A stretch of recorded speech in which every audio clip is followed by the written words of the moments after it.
जय हो माँ संतोषी की, जय माँ वैभव लक्ष्मी की। नमस्कार भक्तगण, मैं स्नेहलता तिवारी आज आप लोगों के लिए माँ वैभव लक्ष्मी और माँ संतोषी की पावन कथा लेकर आई हूँ। शुक्रवार का दिन माँ संतोषी को अत्यंत प्रिय होता है, साथ ही यह दिन माँ वैभव लक्ष्मी को भी प्रिय होता है। शुक्रवार के दिन माँ संतोषी की पूजा आराधना की जाती है और उनकी कथा का श्रवण किया जाता है, क्योंकि उनकी कथा के बिना तो उनका व्रत अधूरा माना जाता है। साथ ही इस दिन माँ लक्ष्मी का व्रत रखा जाता है, इसे वैभव लक्ष्मी व्रत भी कहते हैं। इस दिन माँ वैभव लक्ष्मी की व्रत कथा सुनने से व्यक्ति की हर मनोकामनाएं पूरी होती हैं। इसलिए आइए आज हम शुक्रवार के दिन माँ संतोषी और माँ वैभव लक्ष्मी की कथा सुनते हैं। प्रेम से बोलिए माँ संतोषी की जय। पहले सुनते हैं माँ संतोषी की कथा। एक बुढ़िया थी, उसके 7 बेटे थे। 6 कमाने वाले थे जबकि एक निकम्मा था। बुढ़िया 6 बेटों की रसोई बनाती, भोजन कराती और उनमें से जो कुछ जूठन बचता वह 7वें बेटे को दे देती। एक दिन वह पत्नी से बोला, देखो मेरी माँ को मुझ पर कितना प्रेम करती हैं।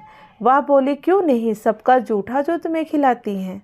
वह बोला, ऐसा नहीं हो सकता है, मैं जब तक अपनी आंखों से ना देख लूँ मैं मान नहीं सकता। हो सकता है तुम मेरी माँ की झूठी बुराई कर रही हो। बहू हंसकर बोली, देख लोगे तो मान लोगे। बोला, हाँ देख लूँगा तो मान लूँगा।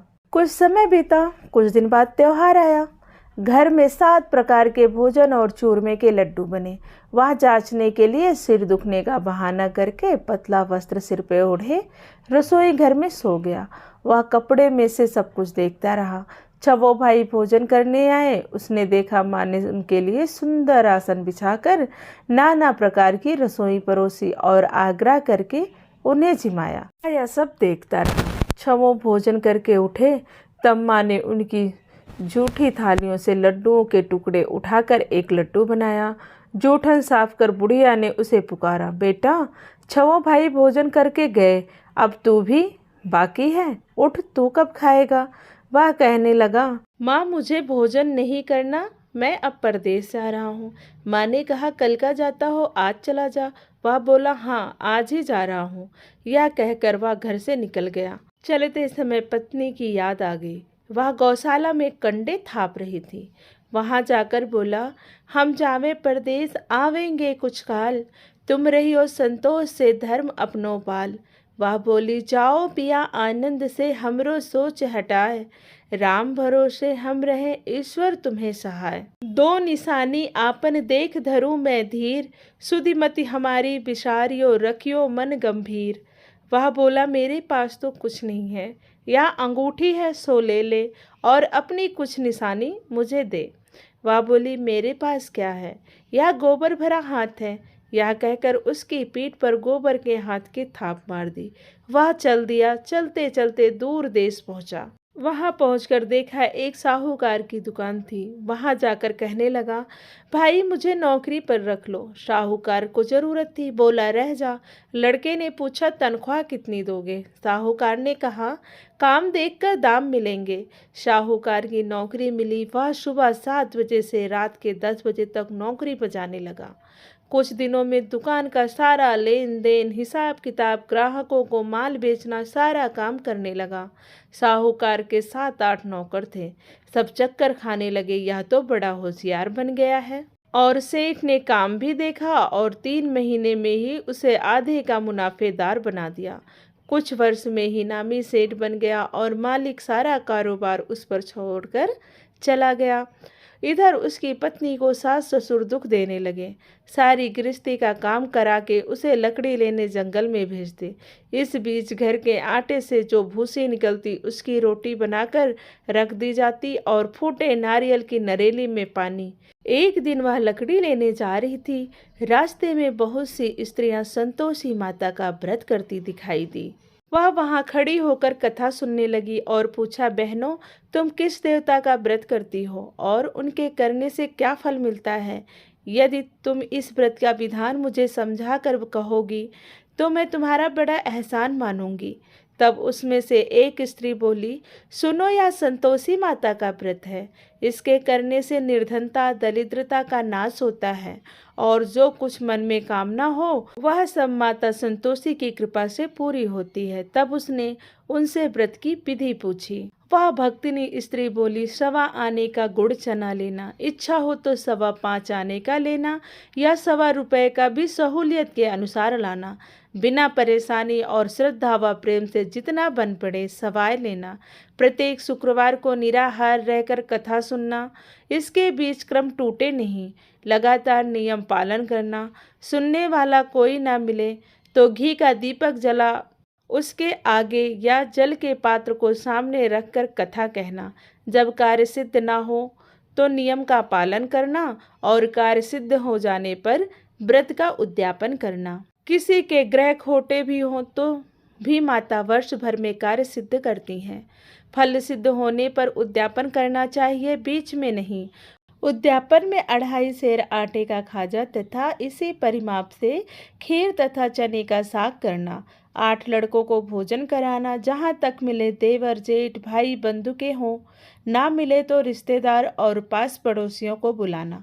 उन्हें भोजन करा, यथाशक्ति दक्षिणा दे माता का नियम पूरा करना। उस दिन घर में खटाई नहीं खाना। यह सुन बुढ़िया के लड़के की बहू चल दी। रास्ते में लकड़ी के बोझ को बेच दिया और उन पैसों से गुड़ चना ले माता के व्रत की तैयारी कर आगे चली और सामने मंदिर देखकर पूछने लगी, यह मंदिर किसका है? सब कहने लगे, संतोषी माता का मंदिर है।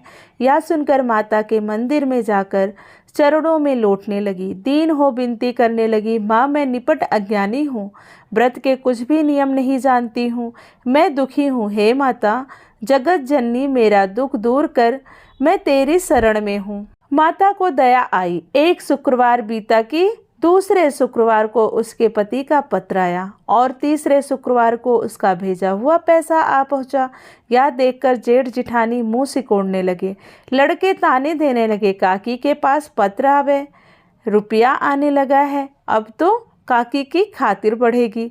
बेचारी सरलता से कहती, भैया कागज आवे रुपया आवे, हम सबके लिए अच्छा है। ऐसा कहकर आंखों में आंसू भरकर संतोषी माता के मंदिर में आ मातेश्वरी के चरणों में गिरकर रोने लगी। माँ मैंने तुमसे पैसा कब मांगा है? मुझे पैसे से क्या काम है? मुझे तो अपने सुहाग से काम है। मैं तो अपने स्वामी के दर्शन मांगती हूँ। तब माता ने प्रसन्न होकर कहा, जा बेटी तेरा स्वामी आएगा।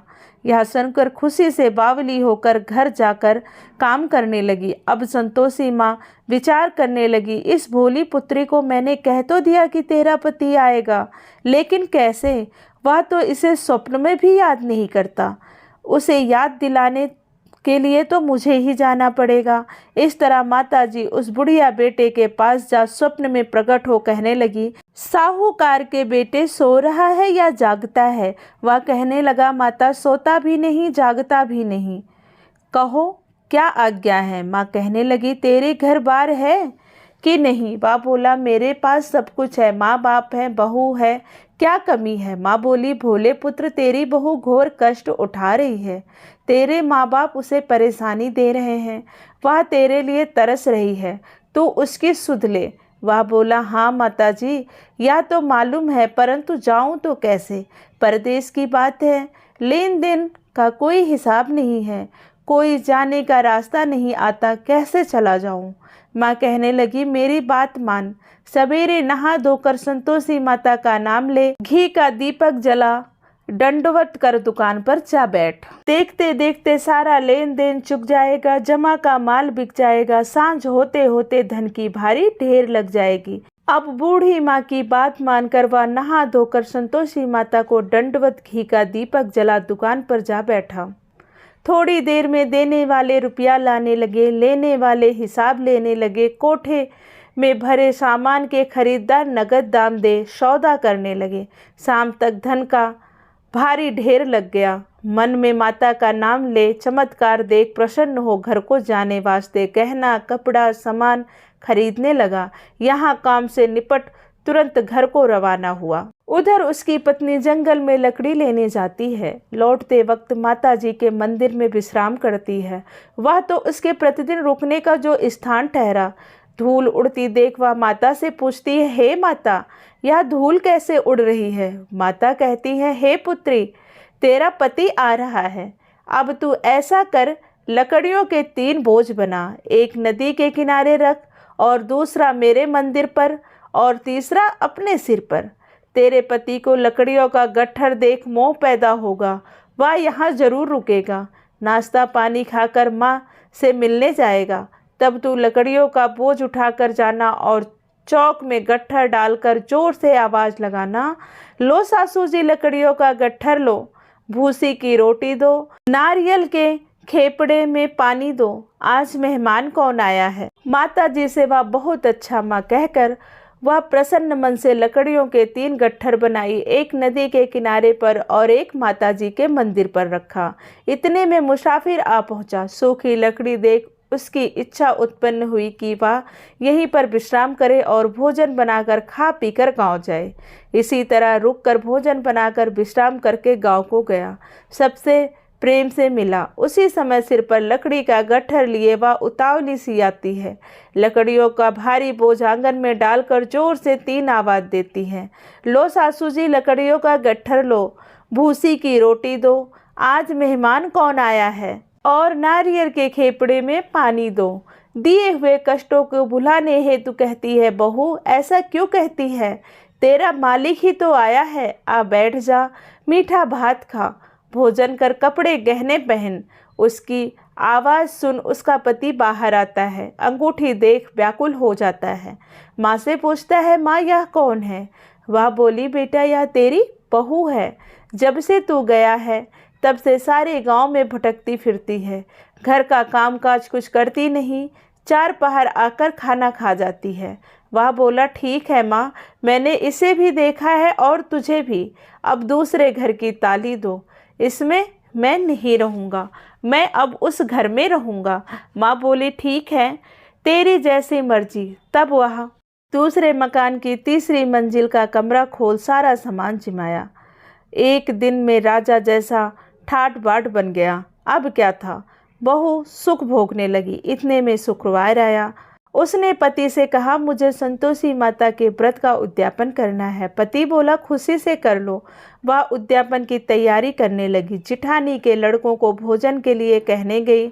उन्होंने मंजूर किया, परंतु पीछे से जिठानी ने अपने बच्चों से कहा, देखो उद्यापन के समय खटाई मांगना, जिससे उनका उद्यापन पूरा ना हो। लड़के जीमने आए, खीर खाना पेट भर खाया, परंतु बाद में खाते ही कहने लगे, हमें खटाई दो, खीर खाना हमको नहीं भाता, देखकर अरुचि होती है। वह कहने लगी, भाई खटाई किसी को नहीं दी जाएगी, यह तो संतोषी माता का प्रसाद है। लड़के उठ खड़े हुए, बोले, पैसा लाओ। भोली बहू कुछ जानती नहीं थी, उन्हें पैसे दे दिए।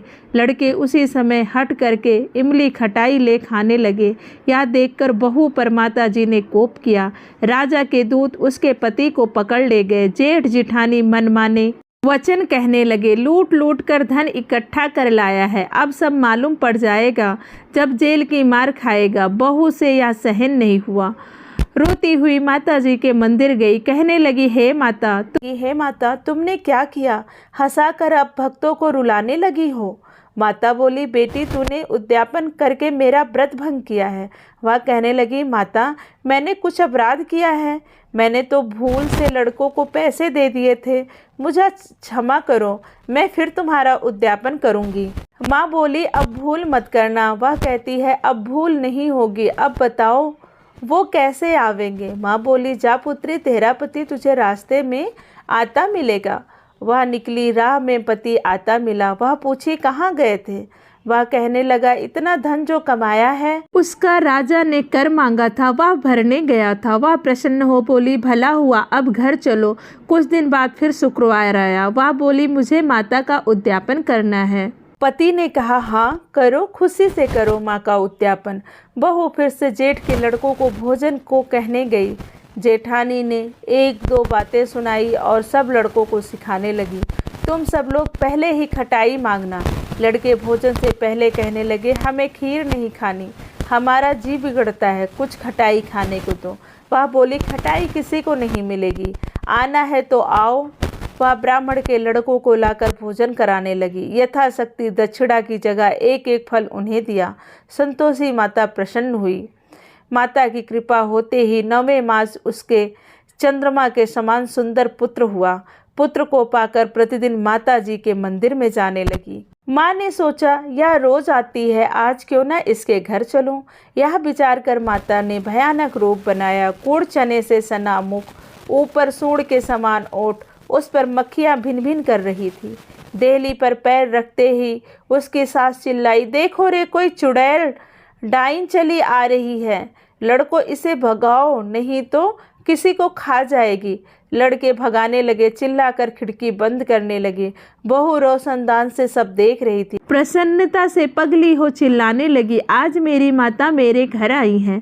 वह बच्चे को दूध पीने से हटाती है। इतने में सास का क्रोध फट पड़ता है। वह बोली, क्या उतावली हुई है, बच्चे को पटक दिया। इतने में माँ के प्रताप से लड़के ही लड़के नजर आने लगे। वह बोली, माँ, मैं जिनका व्रत करती हूँ यह संतोषी माता हैं। सबने माता जी के चरण पकड़ लिए और विनती कर कहने लगे, हे माता, हम मूर्ख हैं, अज्ञानी हैं, तुम्हारे व्रत की विधि हम नहीं जानते। व्रत भंग कर हमने बड़ा अपराध किया है। जग माता, आप हमारा अपराध क्षमा करो। इस प्रकार माता प्रसन्न हुई। बहू को प्रसन्न हो जैसा फल दिया वैसा सबको देना। जो कथा कहे सुने हुंकार भरे, माँ सबकी मनोकामना पूरी करना, सबके बिगड़े काम बनाना। प्रेम से बोलिए माँ संतोषी की जय। आइए अब सुनते हैं माँ वैभव लक्ष्मी की यह पावन कथा। एक शहर में बहुत से लोग रहते थे। सभी अपने अपने कर्मों में लगे रहते थे। किसी को किसी की परवाह नहीं थी। भजन कीर्तन, भक्ति भाव, दया माया, परोपकार जैसे संस्कार कम हो गए थे। शहर में बुराइयां बढ़ गई थी। शराब, जुआ, रेस, व्यभिचार, चोरी, डकैती वगैरह बहुत से गुनाह शहर में होते थे। इसके बावजूद शहर में कुछ अच्छे लोग भी रहते थे। ऐसे ही लोगों में शीला और उसके पति की गृहस्थी मानी जाती थी। शीला धार्मिक प्रवृत्ति की और संतोषी स्वभाव वाली थी। उसका पति भी विवेकी और सुशील था। शीला और उसका पति कभी किसी की बुराई नहीं करते थे और प्रभु भजन में अच्छी तरह समय व्यतीत कर रहे थे। शहर के लोग इनकी गृहस्थी की सराहना करते थे। देखते ही देखते समय बदल गया। शीला का पति बुरे लोगों से दोस्ती कर बैठा। जब वह जल्द से जल्द करोड़पति बनने का ख्वाब देखने लगा, इसलिए वह गलत रास्ते पर चल पड़ा। फलस्वरूप वह रोडपति बन गया, यानी रास्ते पर भटकने वाला भिखारी जैसी उसकी हालत हो गई। शराब, जुआ, रेस, चरस, गांजा वगैरह बुरी आदतों में शीला का पति भी फंस गया। दोस्तों के साथ उसे भी शराब की आदत हो गई। इस प्रकार उसने अपना सब कुछ रेस जुए में गंवा दिया।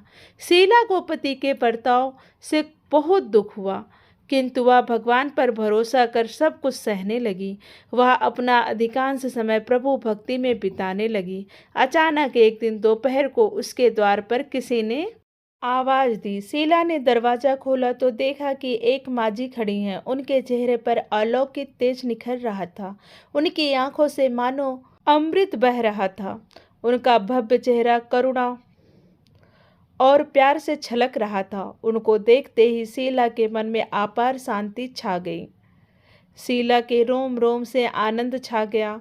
शीला उस माजी को अंदर आदर के साथ ले आई। घर में बिठाने के लिए कुछ भी नहीं था, अतः शीला ने सकुचाए एक फटी हुई चादर पर उनको बिठाया। माजी बोली, क्यों शीला, मुझे पहचाना नहीं? हर शुक्रवार को लक्ष्मी जी के मंदिर में भजन कीर्तन के समय मैं भी वहां आती हूँ। इसके बावजूद शीला कुछ समझ नहीं पा रही थी। फिर माजी बोली, तुम बहुत दिनों से मंदिर नहीं आई, अतः मैं तुम्हें देखने चली आई। माँ जी के अति प्रेम भरे शब्दों से शीला का हृदय पिघल गया। उसकी आंखों में आंसू आ गए और वह बिखल बिखल कर रोने लगी। माँ जी ने कहा, बेटी, सुख और दुख तो धूप और छांव जैसे होते हैं। धैर्य रखो बेटी, मुझे तेरी सारी परेशानी बता। माँ जी के व्यवहार से शीला को काफ़ी सांत्वना मिली और सुख कि आज में उसने माँ जी को अपनी सारी कहानी कह सुनाई। कहानी सुनकर माँ जी ने कहा, कर्म की गति न्यारी होती है, हर इंसान को अपने कर्म भुगतने ही पड़ते हैं, इसलिए तू चिंता मत कर, अब तू कर्म भुगत चुकी है, अब तुम्हारे सुख के दिन अवश्य आएंगे। तू तो माँ लक्ष्मी जी की भक्त है। माँ लक्ष्मी जी तो प्रेम और करुणा के अवतार हैं, वे अपने भक्तों पर हमेशा ममता रखती हैं, इसलिए तू धैर्य रखकर माँ लक्ष्मी जी का व्रत कर, इससे सब कुछ ठीक हो जाएगा। शीला के पूछने पर माँ जी ने उसे व्रत की सारी विधि बताई। माँ जी ने कहा, बेटी, माँ लक्ष्मी जी का व्रत बहुत सरल है, उसे वरलक्ष्मी व्रत या वैभव लक्ष्मी व्रत कहा जाता है। यह व्रत करने वाले की सब मनोकामनाएं पूर्ण होती हैं, वह सुख संपत्ति और यश प्राप्त करता है। शीला यह सुनकर आनंदित हो गई। शीला ने संकल्प करके आंखें खोली तो सामने कोई नहीं था। वह विस्मित हो गई कि माँ जी कहाँ गई। शीला को तत्काल यह समझते देर नहीं लगी कि माँ जी और कोई नहीं, साक्षात लक्ष्मी जी ही थी। दूसरे दिन शुक्रवार था। सवेरे स्नान करके स्वच्छ कपड़े पहनकर शीला ने माँ जी द्वारा बताई गई विधि से पूरे मन से व्रत किया। आखिरी में प्रसाद वितरण हुआ। यह प्रसाद पहले पति को खिलाया।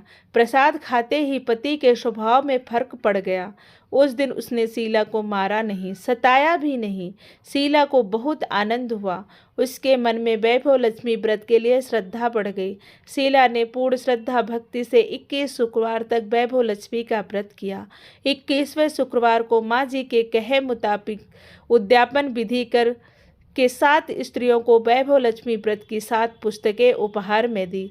फिर माता जी के धन लक्ष्मी स्वरूप की छवि को वंदना करके भाव मन से ही मन प्रार्थना करने लगी, हे माँ धन लक्ष्मी, मैंने आपका वैभव लक्ष्मी व्रत करने की मन्नत मानी थी, वह व्रत आज पूर्ण किया है। हे माँ, मेरी हर विपत्ति दूर करो, हमारा सबका कल्याण करो।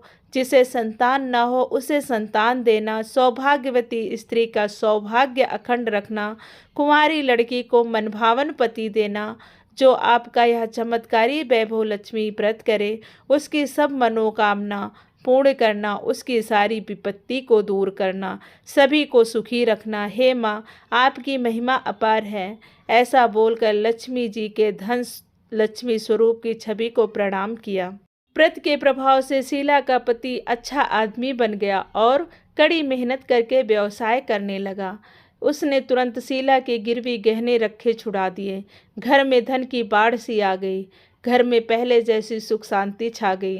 वैभव लक्ष्मी व्रत का प्रभाव देखकर मोहल्ले की दूसरी स्त्रियां भी विधिपूर्वक वैभव लक्ष्मी का व्रत करने लगी। प्रेम से बोलिए माँ वैभव लक्ष्मी की जय, माँ संतोषी की जय। यह थी माँ संतोषी और माँ वैभव लक्ष्मी की पावन कथा। इसका श्रवण शुक्रवार को करने से मनुष्य की सभी मनोकामनाएं पूर्ण होती हैं। और वीडियो अच्छी लगी हो तो लाइक करें, शेयर करें और चैनल को सब्सक्राइब करें ताकि आपको सभी प्रकार की धार्मिक कथाएं समय समय पर मिलती रहें।